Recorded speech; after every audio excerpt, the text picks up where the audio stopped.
Look, I gotta tell you, Senator, you are a happy warrior. Have you guys ever seen someone smile so much? Is this man love his country or what? When I see President Trump and I see JD Vance on the trail or on the TV, sacrificing, serving this country, this is what leadership looks like. And this is why I'm endorsing JD Vance as our next Vice President of the United States of America.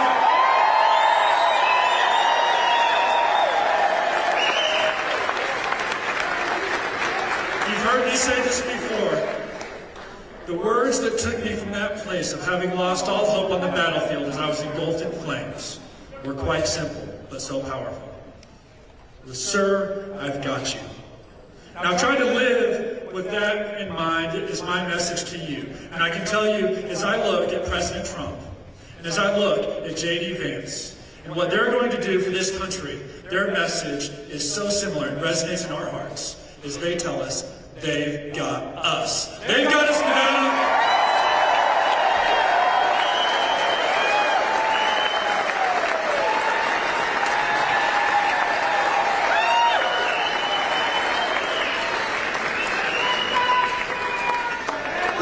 We're going to get this guy elected, right?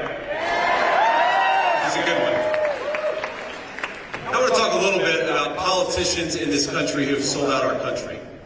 And this is what I think is fundamentally broken, what Donald Trump can fix. When multinational corporations call the politicians' offices, they traded American jobs for campaign cash. That is the story of my entire life. I'm almost 40 years old. Now, they never admit that, of course. They brag about trade deals and promise cheap consumer products. They called it globalization, and that's what it was. American jobs went to some other part of the globe, and if it's up to Kamala Harris, it's going to keep happening. She voted, even after it was obvious it was a mistake, she voted to preserve NAFTA, the very trade deal that sent American jobs to Mexico and turned American dreams into nightmares. And now she wants a promotion. I say we ought to fire Kamala Harris and replace her with Donald Trump.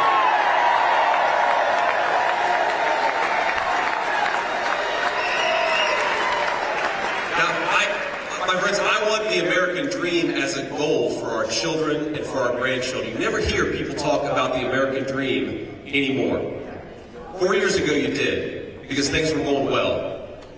And just as Donald Trump brought it back when he ran for president before and served as president, he's going to bring it back. We just got to send him to the White House, right?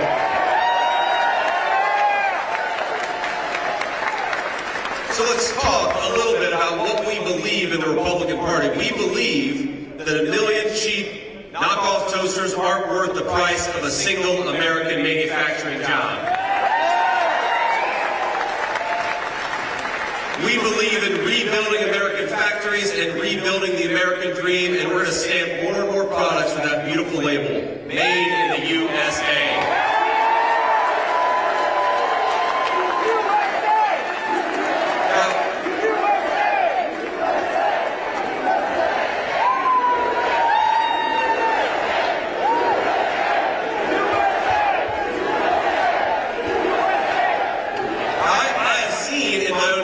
Consequences of electing failed politicians like Kamala Harris. When Democrat leaders fail our citizens, it is what the Bible calls the least of these that suffer the most, and I know that because of where I came from and how I grew up. Now, I stand here as your next Vice President of the United States, and I am proud to do it.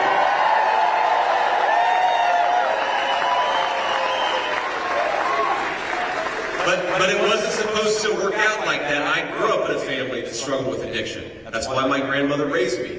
I grew up in a family that sometimes struggled to put food on the table. I grew up in a family where things were often tight and tough. But I made it because, first of all, this is a great country that provides opportunities to its citizens, and we are grateful for it. Now, I also made it, of course, when I was raised by a tough old bird I called Mamaw. And I've heard so many stories about Mamaw from people all over my own hometown. And And I've remembered things about Mamaw that maybe, after 20 years you forget. But one of my favorite Mamaw stories is when I enlisted in the United States Marine Corps. She was very proud of me. Remember, this is 2003, a time of war, and she was a little scared for me. And so she was pissed off at the Marine Corps recruiter. And I'll never forget when he came over to talk to her about what boot camp would mean for the family, she stood on the porch, and he started to walk up, and she said, if you put one foot on my porch, I'm going to blow it off. And that was the woman who gave me all the opportunities that I've had, and I'm so grateful for all the strong women out there, especially the strong grandmas and the strong moms.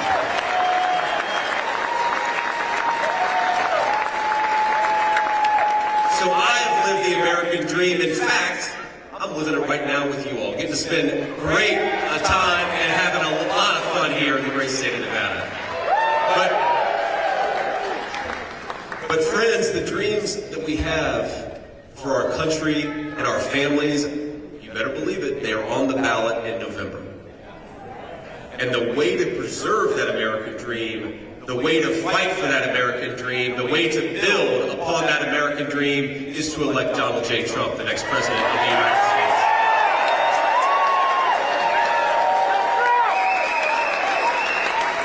Now, let's talk about the contrast between Kamala Harris and Donald Trump. Kamala Harris's vision is for open borders and closed factories. Kamala Harris wants a government that tells you how to live your life, and she wants smaller family bank accounts. Kamala Harris is promising widespread war while American citizens pray for peace. And remember, Trump delivered peace. Wasn't it amazing?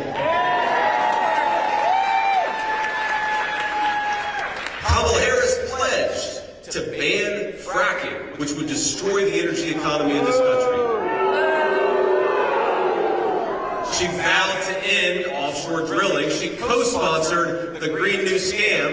And when you fill up your car at the gas pump, maybe we should all just send Kamala Harris the bill. Is that? I don't think she'd pay it, but we're going to try. That's right. Make no mistake. The terrible affordability crisis, higher groceries, higher energy prices, higher housing prices, it is destroying the American dream, and it is Kamala Harris's fault.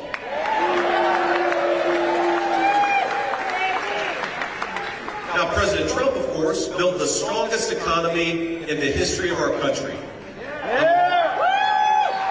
I'm 40 years old, almost. I'm sad about that, by the way. I turned 40, I think, on Friday.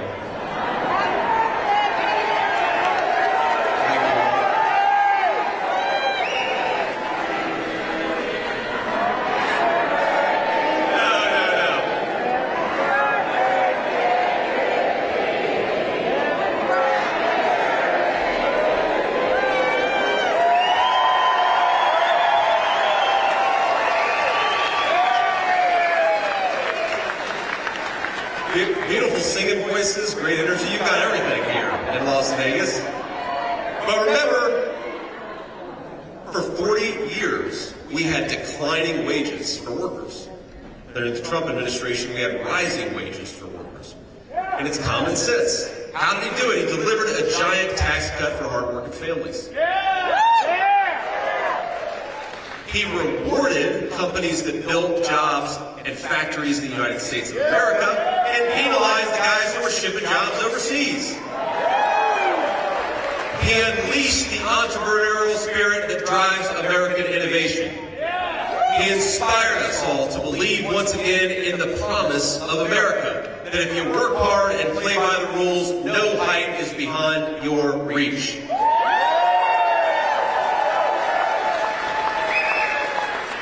And Kamala Harris has broken, I think, that foundational promise that if you work hard and play by the rules, you ought to be able to live a good life in this country. Now, that's why so many Americans no longer believe that their children will be better off than they are. And I hate to say it, if we elect Kamala Harris, they're going to be right. So if you're out there and just trying to make ends meet, if you're scraping by instead of thriving, if your hope is dwindling just as fast as your bank account, help is on the way, and its name is Donald J. Trump.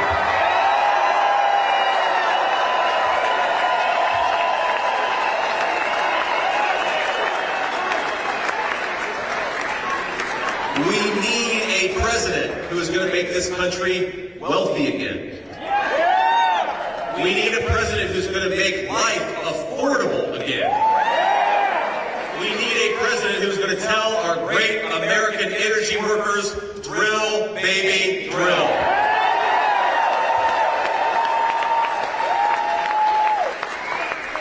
We do not need a president who's fantasized about closing immigration and customs enforcement, would make the border crisis even worse. We do not need a president who wants to turn our cities into sanctuaries for criminal aliens and then defund the police so there's no one at home to stop him. But the clock is ticking on Kamala Harris. 6 months from now, President Trump will launch the largest deportation program in American history.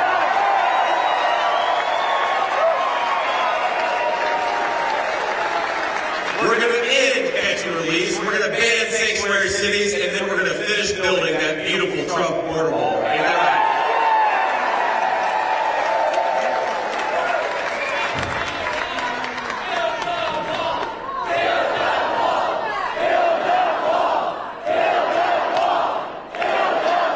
Now, when rioters and looters, remember that in the summer of 2020, burned American cities to the ground, Kamala Harris was trying to bail all of them out of jail. The criminals she helped free included an alleged knife murderer, a convicted rapist, a domestic abuser who later shot and killed a man. Isn't that crazy? Now she wants to end cash bail so that if you assault a police officer, you can be out the next day. She also wants to confiscate firearms from law-abiding American citizens. In other words, she wants to abolish your Second Amendment rights even as she lets more and more dangerous criminals on the street. And we're not going to let her, ladies and gentlemen. We're going to boot her out of office.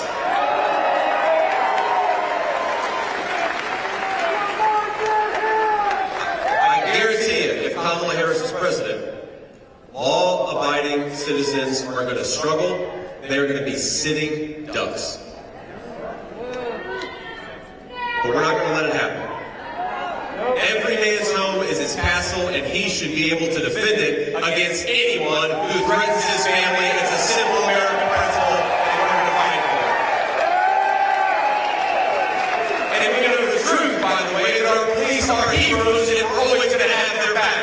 A vote for Donald Trump is a vote to back the blue, and in the communities who depend on their safety.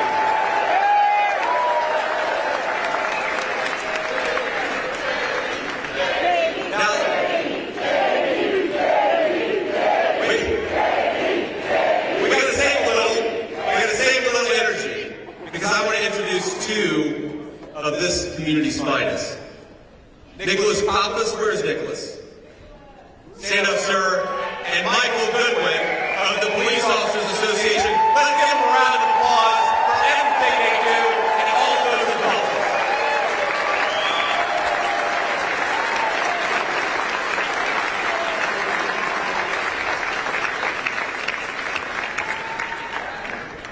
Now together, we're going to save this country for every American of every race, color, and creed.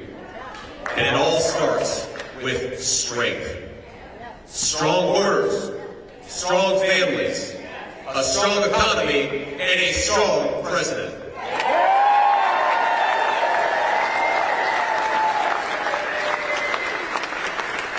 And of all Kamala Harris's faults, the worst of all is that she has left this country weak and vulnerable. The entire world now knows that she helped cover up Joe Biden's declining mental capacity for years. And now our country is saddled with a president who can't do the job. And if you think it's bad, my friends, we've seen only what's happening when the cameras are on. What do you think Joe Biden's like when he's sitting in a room with world leaders? Our adversaries are licking their chops, and the world is in disarray because of weak American leadership.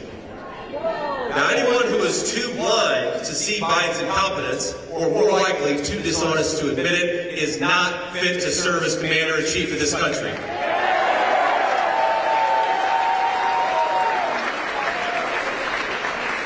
And the Democratic bosses, without Democratic voters casting a single vote, have installed Kamala as their new nominee, or at least they're trying to. We'll see if they maybe give her the vote in a few weeks too. The media, which for years has said that Republicans are a threat to democracy, they're calling it a coronation. I've got a different word for it. I call it a coup. In America, my friends, we do not crown our leaders, we vote for them. Remember, in the 2020 Democrat primary, Harris dropped out a month before the first vote was even cast.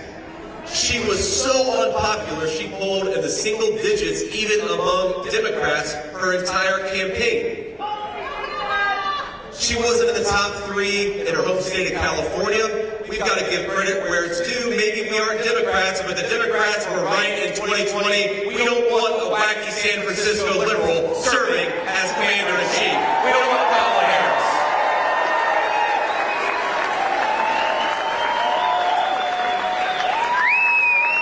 Her record of disaster is clear. 500,000 kids have been trafficked by the cartels thanks to her policies. Hundreds of thousands of our citizens are dead from fentanyl thanks to her policies. Hardworking Americans cannot afford groceries or rent because of her policies. And my question to the American people is, do you want a president who is disloyal to this country, or do you want one who is willing to take a bullet for it? I think I know the answer.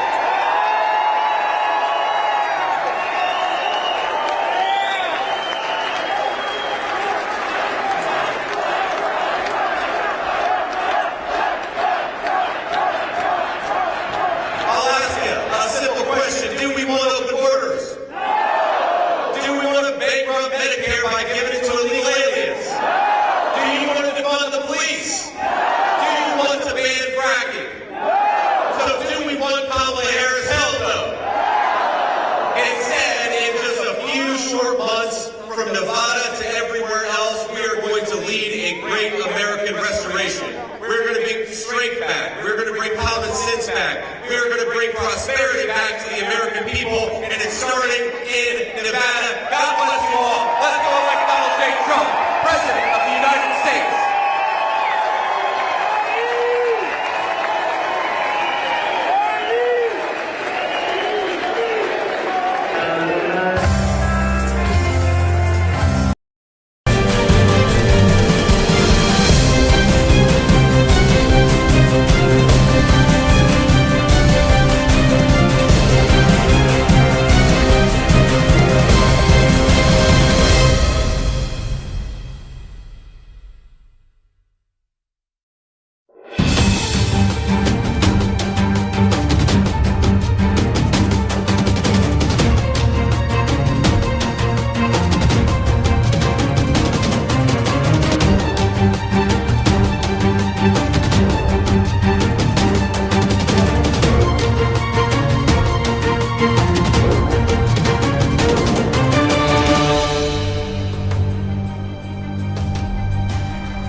apathy and incompetence for 3.5 years. Now the media is at it again, this time gaslighting us on Kamala Harris's record and achievement. The same media that told us for 3.5 years Joe Biden was Albert Einstein is now trying to tell us that Kamala Harris is Abraham Lincoln. Well, we know the media loves a good fact check, so here's one for you. Kamala Harris was the most liberal member of the United States Senate. She is a San Francisco liberal. She is dangerously liberal. And thanks to the people in this room, she is never going to be the president of the United States.